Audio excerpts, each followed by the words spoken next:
Hello friends, আমি আবার একটা নতুন রেসিপি নিয়ে চলে এলাম, যেটা কিনা হাঁসের মাংস।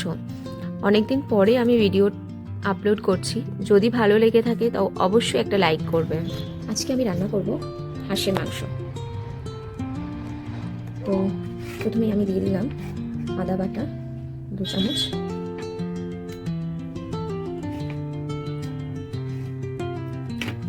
হাঁসের মাংসতে একটু বেশি আদা রসুন লাগে, মানে সমান সমান দিতে হয় আদা রসুন পেস্টটা সমান সমান। আর এখানে আমি রসুন বেটে রেখেছিলাম, আর তার সাথে 4টে কাঁচা লঙ্কাও দিয়ে দিয়েছি। তো আদা রসুনটা সমান সমান দিলাম আমি।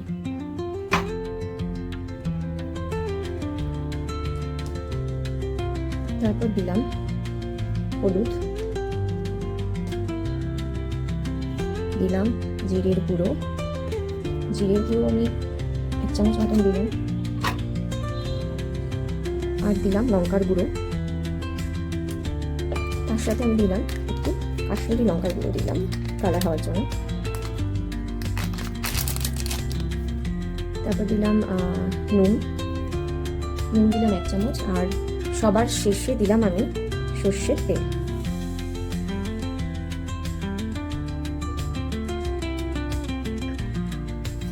আর দিলাম, যেহেতু আমার কাছে দই নেই আপাতত, এখন দই আমার কাছে নেই, তো আমি এখানে দিলাম ভিনিগার 1 চামচ মতো ভিনিগার দিয়ে দিলাম। এইবার ভিনিগারটা দিয়ে খুব ভালো করে এটাকে মেখে নিতে হবে। খুব ভালো করে আমি এটাকে ম্যারিনেট করে রাখবো, মেখে এবং তেলটা দিয়ে খুব ভালো করে মেখে নিতে হবে, যাতে প্রত্যেকটা মাংসের পিসে লেগে যায় মশলাগুলো, প্রত্যেকটা মাংসের পিসে যেন মশলাগুলো লেগে যায়।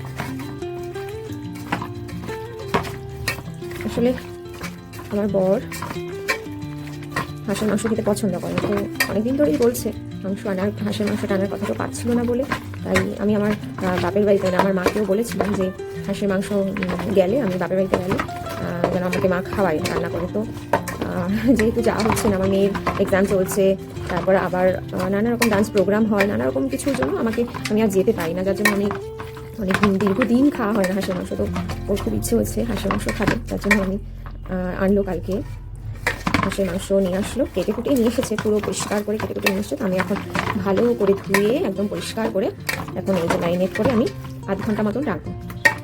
ম্যারিনেট করে এটা আমি সুন্দর করে মেখে নিলাম, দেখতে পাচ্ছ। আর এখন আমি আধ ঘন্টা মতন রেখে দেবো এটা ম্যারিনেশনটা। খুব সুন্দর লাগছে দেখতে। আমি একটা আস্ত রসুনও দিয়ে দিলাম এর সাথে।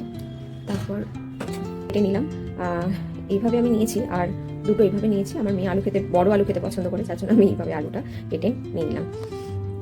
তারপর এখানে বেশ বড় বড় দুটো পেঁয়াজ আমি কুচিয়ে নিয়েছি, বড় বড় দুটো পেঁয়াজ কুচি আছে এখানে। আধ ঘন্টা পর আমি চলে আসলাম ম্যারিনেশনের পরে। আমি এখানে কড়াইতে দিয়ে দেবো একটু তেল, একটু বেশি করেই তেল দিতে হবে, একবারে আমি আলুটাও ভেজে নেবো আর মাংসটা রান্নাও করে নেবো, হাঁসের মাংসটা রান্নাটাও সেরে নেব। এবারে আমি তেলটা গরম হলে আমি আলুগুলো ভেজে নেব। এবারে আমি আলুগুলো এক এক করে দিয়ে দেবো, আঁচটা লো রেখে দিই যাতে তেলটা না হয়ে ছেটাবে, তার জন্য।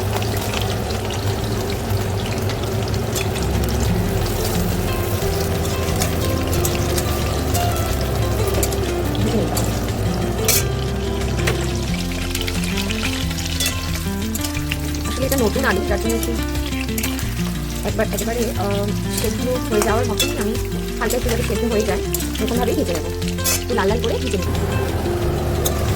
আলুগুলো ভাজা হয়ে গেছে, তো আমি এখন আলুগুলো উঠিয়ে নেব। আমি একদম লাল লাল করে আলুগুলো ভেজে নিয়েছি। ভেজে নেওয়ার পর আমি দিলাম আরেকটু তেল লাগবে, যেহেতু আলু ভাজতে গিয়ে কিছুটা তেল চলে গেল ওখানে। তো এবার তেলটা গরম হোক। তেলটা গরম হয়ে গেছে, ধোয়া উঠছে। তো এইবার আমি দিয়ে দেবো এখানে গোটা গরম মশলা দিয়েছি আর গোটা জিরে নিয়েছি, এটা দিয়ে দেবো।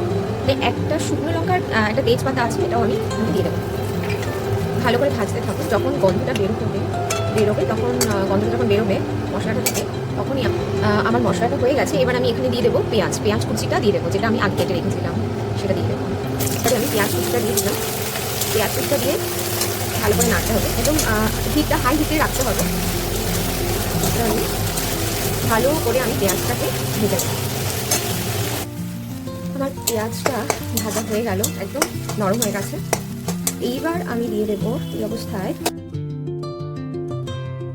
এইবার আমি একটা টমেটো পেস্ট করে রেখেছিলাম সেটা আমি এখানে অ্যাড করে দিচ্ছি। তো ভালো করে কষিয়ে নিতে হবে, তেলটা ছাড়া অবধি একদম ভালো করে কষিয়ে নেবো আমি।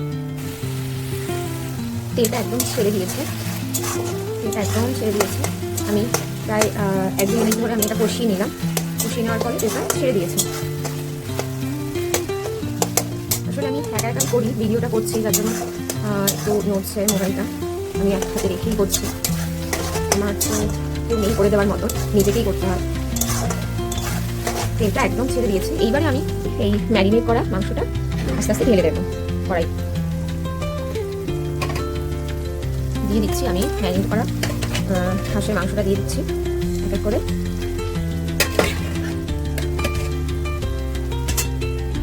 এবার একটু হাই হিটে একটু গ্যাসটা বাড়িয়ে দিয়ে আমি ভালো করে এটাকে নেড়ে চেড়ে নিচ্ছি। ভালো করে কষিয়ে নিতে হবে। হাঁসের মাংস যতটা কষবে ততই ভালো হবে, যত কষবে ততই ভালো হবে। ভালো করে কষাতে হয়, হাঁসের মাংসটা খুব ভালো করে কষাতে হয়, তবে মাংসটা টেস্ট হবে। আমি কিছুটা সময় হাই হিটে খুব ভালো করে নাড়তে থাকবো, মাংসটা খুব ভালো করে নাড়তে থাকবো। আসলে আমি কোনো দিনও হাঁসের মাংস রান্না করিনি, প্রথম হাঁসের মাংস রান্না করছি। আর আমি আমার মায়ের কাছ থেকে শুনে নিয়েছি কীভাবে রান্না করতে হয়। মা বললো এইভাবে করবি, তো আমি ঠিক সেইভাবেই করার চেষ্টা করছি। জানি না কতটা ভালো হবে, কতটা কী। এই প্রথম আমি রান্না করছি। ঠিক আছে, একটু প্রস্তুতি আমি ঢাকাটা দিয়ে রাখলাম।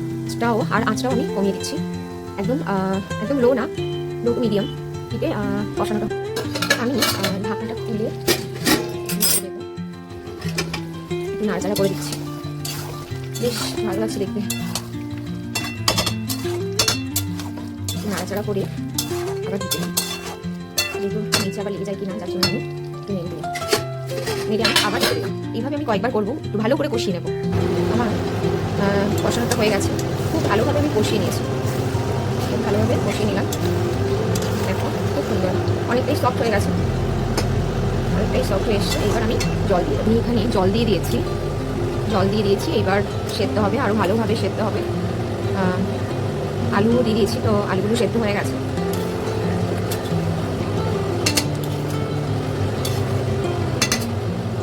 ঢেকে দেবো। জল দেওয়ার পরে তো রেডি হয়ে গেছে, একদম রেডি হয়ে গেছে। আর এখানে আমি একটু সানরাইসের গরম মশলা দিয়ে দিয়েছি। গরম মশলা দিয়ে একটু নাড়াচাড়া করছি। একদম আমার রেডি হয়ে গেল মাংসটা। এখন দেখা যাক টেস্ট করে কেমন হবে, জানি না। আপনারাও এইভাবে ট্রাই করতে পারেন।